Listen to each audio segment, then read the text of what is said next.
What's up, my name is KeAnna Flores. I'm from Phoenix, Arizona, and I rep Future Styles crew. I've been popping for like 3 years, but I think I've only taken it like really seriously for like about 2.5 now. I kind of did it as a hobby when I was a kid, and then I found a place called Cyphers in Phoenix, Arizona, and just kind of exploded from there. Once I found that there was actually a scene that existed, because all I knew was like Step Up, and I thought it was fake. And I found it, and I just did like house and locking and other stuff like that. And then I hit for the first time, and I kept doing it. You have to be okay with being taught, and don't be so stubborn. And you have to just learn as much as you can every single day from everyone you can, from as many sources as you possibly can. That's all I can say.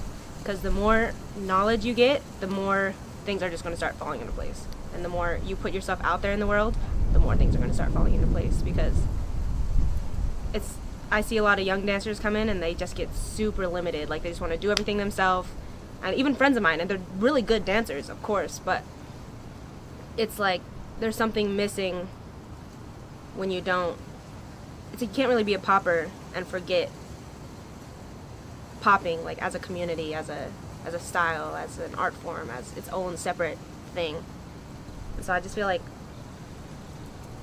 the importance of knowledge is what is missing in a lot of young poppers. It's definitely hard, because of course at first I really separated the idea of like girl poppers and guy poppers, because people say like, oh yeah, what's your top 5 poppers? No one has a girl in there ever. It's always like the basic legit guy poppers that's been running shit, and there's not a lot of girls. It's definitely a sausage fest around here, but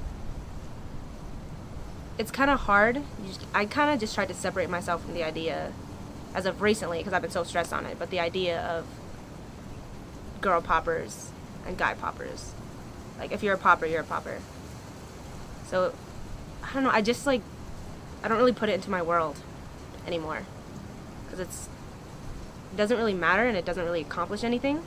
Of course I want there to be more girls around, because I love seeing girl poppers get down, but it's not really a thing to me.